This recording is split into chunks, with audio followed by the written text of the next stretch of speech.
Welcome back, everyone. This is Sheepdog Smokey, and this one, if it doesn't scare you, it should. Parenting Magazine warns blonde, cheerful families dangerous, likely right wing.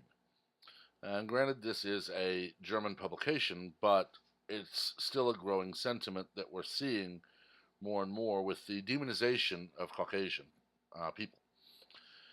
Parenting Magazine, Baby and Family has told readers to beware of families who are inconspicuous and cheerful, as these warning signs indicate they are right wing and thus dangerous.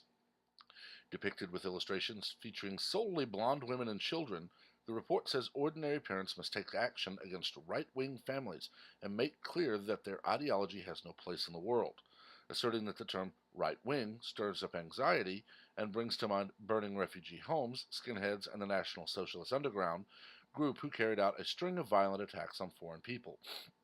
Baby and Family notes that people rarely connect it with women, family, and children. This, as the high circulation German magazine declares, is precisely the great risk, as such people are just dangerous, if not more so as gangs of Nazi skinheads. The identifying features of right wing families, it contends, are that they are inconspicuous, blonde, cute, and engaged. First of all, right wing families are nice and dedicated.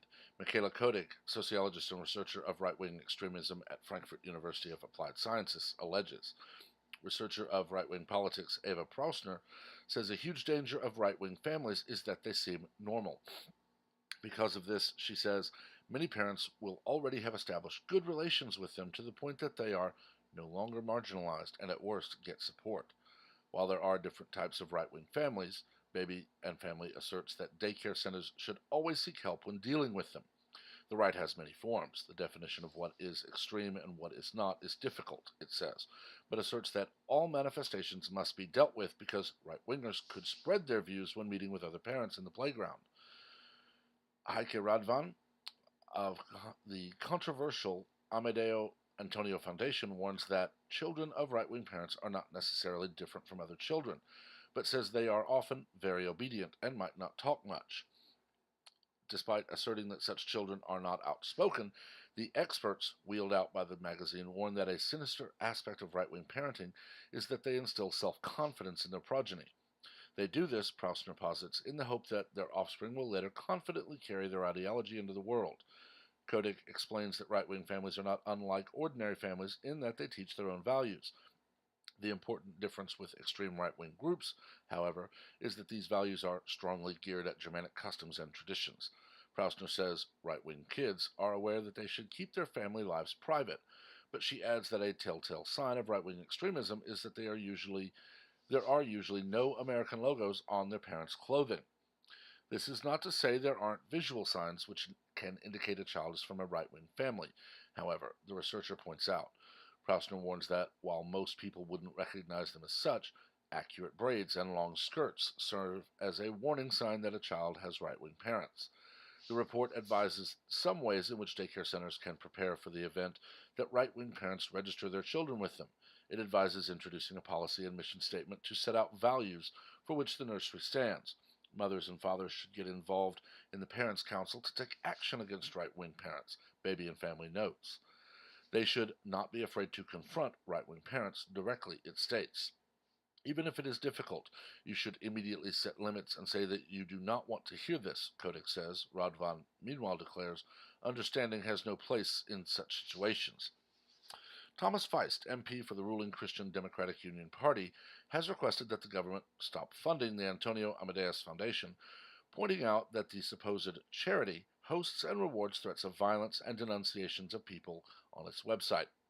The body was founded and is run by ex-Stasi agent Aneta Kahani, I may not have said that right, who has declared it vital for the European Union to change its immigration policy in order to turn the continent non-white. She said, this is very important.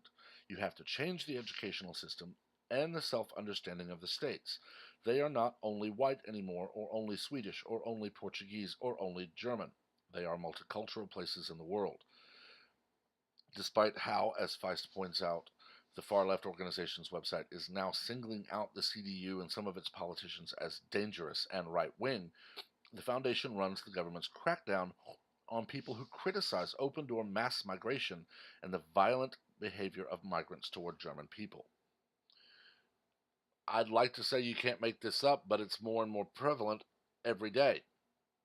We have prominent people all over the world demanding that white people give up their ideology, give up their faith, give up their beliefs, give up their nationalism, and welcome anyone and everyone into their country and then praise them as they change said country.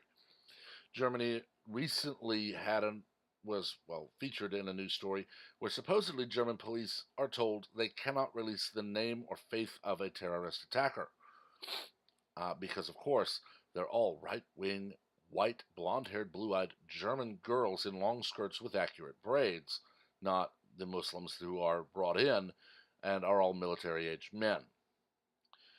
This, honestly, is pure racism and worse in every facet of the word. People are being told that if you dress conservatively, if you don't have the biggest, hottest, most expensive name brand clothes, if you are white, blonde, and blue eyed, if your children are well behaved and do not speak out, then you are a danger to society.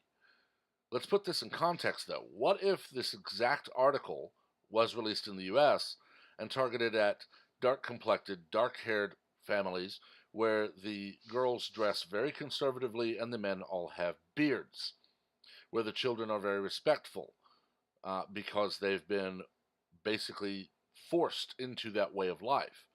What if this was geared at dark complected people who predominantly speak Spanish and have a very matriarchal society, respect for their mothers and grandmothers, heavy and on the faith aspect as well? If this article was geared and targeted at any demographic but white, blonde-haired, blue-eyed people who have very strong family values, it would never have made it into any publication. If it did, it would be instantly taken down by every website on the planet. The website hosting the actual publication would be taken down by the server. People would be all but thrown into the black hole of Calcutta for the horrid, horrid hate crime of denouncing someone based on their race.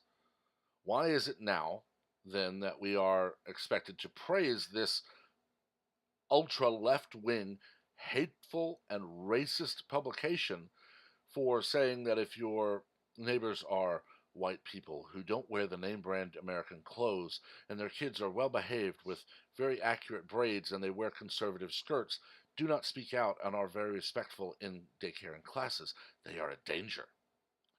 What if someone said that the ultra-liberal ideas must not be allowed anywhere in society? What if someone said that about Muslims or about Buddhists, Hindu, Mexicans? It would be instantly decried as hate speech. Yet when it is targeted at white Americans and white Germans and white English people and so on, we're expected to let this pass and even praise it. Their open goal is to say Germany is not German anymore. And the open goal of the caliphates, who are the ones who have extremized or polarized the people now migrating in mass numbers into Europe and trying to do so still into the US, in an effort to change the world into a caliphate. We see terror attacks, we see countries that are now finally closing their borders to supposed refugees because of massive rape epidemics through their country. We had a Jewish person thrown off the roof of a building in France by Muslim migrants. And that is, of course, not spoken of in the mainstream press. Until this type of bigotry, racism, and hatred is called out worldwide, it will continue and it will get worse. The next article will be that these right-wing children must not be allowed to go to daycare, that these right-wing parents must not be allowed to hold any position of authority over anyone, and then they must not be allowed to have jobs, then they must not be allowed to live in the country. The very people who are demanding tolerance and multiculturalism absolutely just hate anyone who is white and conservative. And it's going to get worse. We have seen violence already the world over. And if it is aimed at white people, it is all but ignored by most of the media.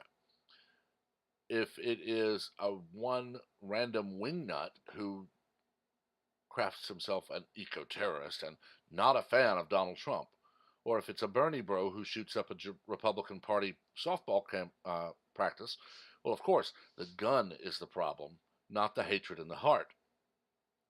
When a Muslim migrant goes in with an AK-47 and starts shooting or drives a truck through the streets or blows up a bomb, well, they were misunderstood and they were radicalized, and we need to show compassion. There is an ongoing push in the country and in the world to destroy all white people. And it will get worse until someone stands up and says no. And unfortunately, I don't see that happening in Europe anymore. Once proud and strong nations are now crumbling under the weight of these supposed refugees, and they will ultimately fall. And unfortunately, we're doomed to sit by and watch. But I've talked long enough about this one. Let me know what you think.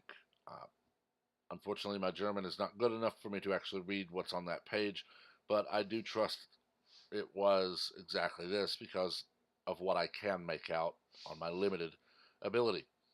Keep your comments civil and classy. We do not learn from argument, we learn from debate. And as always, please like the video and consider subscribing and turning on notifications so that you're kept abreast of all new content as it is released. Until the next time, everyone have a wonderful day.